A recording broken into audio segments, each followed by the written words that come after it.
کوئی معاملہ ایسا یہ نہیں کر رہا ان کو ہٹا دیا جائے، گورنری سے نائب سے ہٹا دیا جائے۔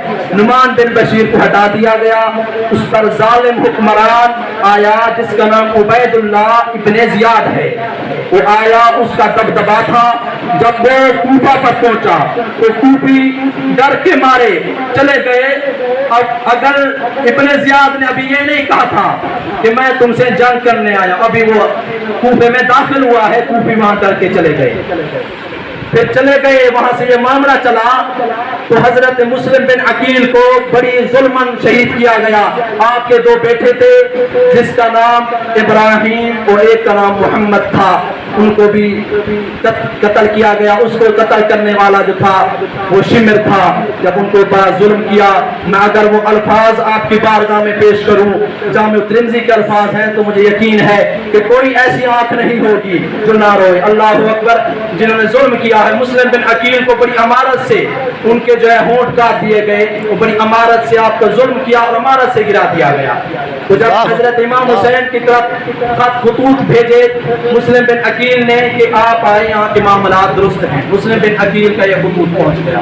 حضرت امام حسین پہنچے، ایک مقام ہے جس کا نام زویلہ ہے، وہاں پر پہنچے، ایک شاعر ہے عرب کا جس کا نام فرزدق ہے، اس نے کہا کہ اے حسین، آپ نہیں جانتے یہ کوفی بظاہر تو آپ کے ساتھ ہیں لیکن ان کے دل امیہ کے ساتھ ہیں، جو یزید کا بڑا تھا، یزیدیوں کے ساتھ ہیں، شمر کے ساتھ ہیں، عمر بن سعد کے ساتھ ہیں، آپ کے ساتھ نہیں ہے، ان کی تلواریں یزیدیوں کے ساتھ ہیں، آپ نہیں جائیں۔ آپ چند قدم آگے گئے تو آپ کو خبر پہنچی کہ مسلم بن عقیل کو جو ہے ظلماً قتل کر دیا گیا ہے۔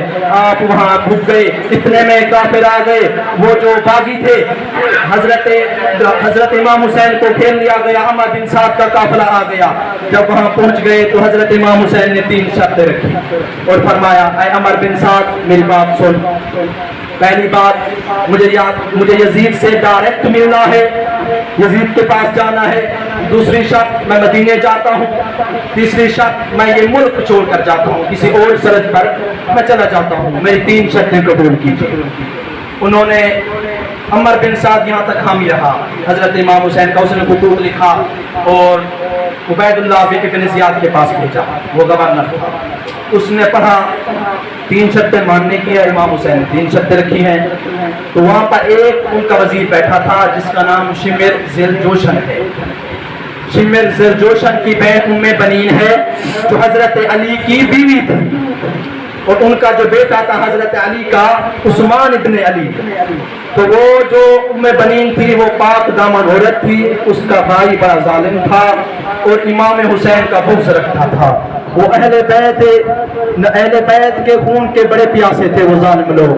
پھر اس نے کہا کہ اگر تو امام حسین کو آج چھوڑ دیتا ہے تو کل مدینے سے ایک فوج لے کر آئے گا اور ہمارے معاملات میں دخل اندازی کرے گا، تو آیا ان کو آپ جو ہے شہید کر دیں۔ تو ابن زیاد نے 22,000 کی فوج بھیجی اور خطوط بھیجا کہ اے عمر بن سعد، امام حسین کا سر کاٹ کر میری دربار میں لایا جائے۔ اللہ اکبر! جب ایسا خطوط پہنچا تو عمر بن سعد نے پڑھا اور کہا اے حسین، میرے گورنر نے جو مجھے کہا ہے، اور اس نے ایک شرط لکھی ہے کہ تو ابن زیاد کی، اے حسین تو ابن زیاد کی بیعت کر لے۔ تو امام حسین کا امام حسین نے جملہ فرمایا، وہ غیرت کا مقام تھا، اور آپ نے وہاں یہ جملہ کہہ دیا کہ اے عمر بن سعد، میں تو تیرے بڑے یزید کے بیعت نہیں کرتا، تو ان کے جو گورنر ہیں، گورنروں کے پھر خلیفے ہیں، تو پھر میں ان کی کیسے بیعت کروں گا؟ میں تو تمہارے بڑے پر راضی نہیں ہوں۔ تو انہوں نے پھر جنگ کا محاسبہ کیا، تو وہاں پر ہر تھا عمر بن سعد کی فوج میں۔ تو ہر نے کہا کہ اے عمر بن سعد، تو جنگ کرنا چاہتا ہے، تو جنگ کرے گا امام حسین سے؟ اس نے کہا ہاں، کیونکہ مجھے حکم آیا ہے اور میں نائب ہوں، اگر میں نے حکم کی تعمیر نہیں کی تو مجھے جو ہے قتل کر دیا جائے گا اور مجھے نوکری سے نکال دیا جائے گا۔ میں نے قتل کرنا ہے، جہاد کرنا ہے۔ تو پھر وہاں سے گھوڑے سے اترا اور امام حسین کے قافلے میں داخل ہوا۔ حضرت امام حسین سے کہا کہ اے حسین ابن علی، آپ جو ہیں مجھے معاف کر دیں، میں نے آپ کو روکے رکھا تھا، میں معافی مانگتا ہوں کہ اللہ میری توبہ قبول کرے گا. آپ نے فرمایا ہاں اللہ تعالیٰ تیری توبہ قبول کرے گا. تو ہر نے عمر بن سعد کو مخاطب کیا اور کہا اے عمر بن سعد تو کیا کہتا ہے کہ تو جنت کا طلبگار ہے, تو جنت میں جانا چاہتا ہے, تو اس کے ساتھ جنگ کر رہا ہے جو حسین ابن علی ہے, جو جنتی جوانوں کا سردار ہے, جس کے لب مبارک کو سرکار علیہ السلام نے چوما تھا, تو اس سے جنگ کرنا چاہتا ہے, تو جنت کا پھر طلبگار ہے, تجھے جنت نہیں ملے گی. تو عمر بن سعد نے کہا میں جنگ کروں گا. تو جنگ ہوئی. مختصر عرض کروں 3 دن نواسہ رسول پیاسے رہے. 3 دن بعد آپ کے گردن جو ہے کاٹ دی گئی, آپ پر ظلم ہوئے, آپ کا جسم وہیں ایران میں رہ گیا, کوفیوں کے شہر میں رہ گیا. اور اہل محاوری ایک جو ہے وہاں کا قبیلہ تھا, انہوں نے آپ کا جنازہ پڑھا اس جسم کا. یہ جامع ترمذی میں اور موجب الکبیر میں ہے اور جلد نمبر 8 صفحہ نمبر 491. آپ وہاں پر امام جامع ترمذی نے بھی نقل کیا ہے کہ آپ کا جسم مبارک ایران میں داخل ہے, وہاں دفن کیا گیا ہے, اور آپ کے سر مبارک کو مدینہ رسول میں دفن کیا گیا تھا. بعد میں آپ کا 40 دن بعد دفن ہوا تھا آپ کا سر مبارک, اور آپ کی امی جان بی بی فاطمہ الزہرا رضی اللہ تعالی عنہا کے قدم مبارک میں آپ کا سر مبارک دفن کیا گیا. سبحان اللہ. نعرہ تکبیر, نعرہ رسالت, نعرہ حیدری, نعرہ حیدری. علماء حق اہل سنت بزم محمدیہ فریدیہ. جب حضرت امام حسین کو قتل کر دیا گیا, آپ کا سر مبارک جو ہے عمر بن سعد لے کر گئے ابن زیاد کے پاس. ابن زیاد کے پاس جب ابن زیاد نے وہ سر رکھا ایک تخت پر, اور اس نے اپنی لاٹھی اٹھائی, جب حضرت امام حسین کے ہونٹ مبارک کو مار کر مخاطب کرتا ہے اے حسین تو کہتا تھا نا تیرے نانے کا دین سچا ہے, تو کہتا تھا تیرا نانا جو ہے تیرا مددگار ہے, تجھے جنت میں لے جائے گا, تو یہ دعویٰ کرتا تھا, تو حوض کوثر پیے گا, اب پی. تو وہاں پر ایک صحابی رسول ہے, بڑے ضعیف العمر ہیں, زید بن ارقم ہے, ان کے بھمے چٹے, ان کے بھمے جو ہے سفید تھے, اور ان کے ہاتھ مبارک جو ہے کانپتے تھے, بہت زیادہ عمر تھی. تو وہ کھڑے ہوئے اور کہا اے ابن زیاد لانتی تو کیا کہتا ہے میرے نواز حضور کے نواسے کو, تو جانتا ہے یہ کون ہے؟ یہ وہ ہے جنتی جوانوں کا سردار ہے. اس کا باپ کون ہے؟ یہ سید الاولیاء ہے.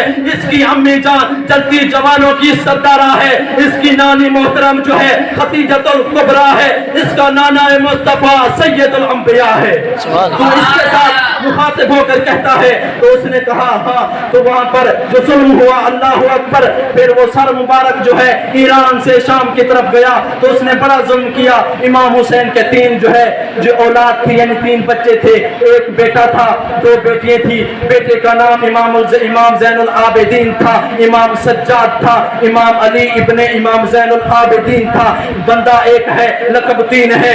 اور جو بیٹیاں تھی بی بی سکینہ, سکینہ نہیں ہے, بی بی سکینہ ہے پہلی بیٹی, اور دوسری بیٹی کا نام بی بی فاطمہ صغریٰ ہے. اور دیکھیں پھر ان کے سامنے ان کے باب مبارک کا, یعنی ان کے ابا مبارک کا سر عدلی سواری پر رکھ دیا گیا. اور عمر بن سعد اور ابن زیاد نے کہا کہ امام حسین کا سر مبارک عدلی سواری پر رکھ دیا جائے. ان کی اولاد جو ہے ان کے بابا کے قتل کو دیکھے اور یہاں سے عبرت لے کہ آگے یہ بغاوت نہیں کریں گے. انہوں نے یہ ظلم ایسے کیا, اور دیکھیں یہ کتنی بڑا ظلم ہے. امام زین العابدین کی عمر مبارک کم ہے, ابھی بالغ بھی نہیں ہوئے.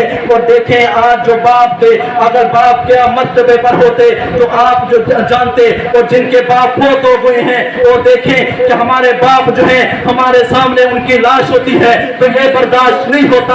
اور ہمارے باپ پر ظلم ہوا ہو, ان کا سر مبارک پورے سفر میں ہم دیکھتے جائیں تو ہمارے دل پر کیا بیتے گی. تو ان پر یہ ظلم ہوا.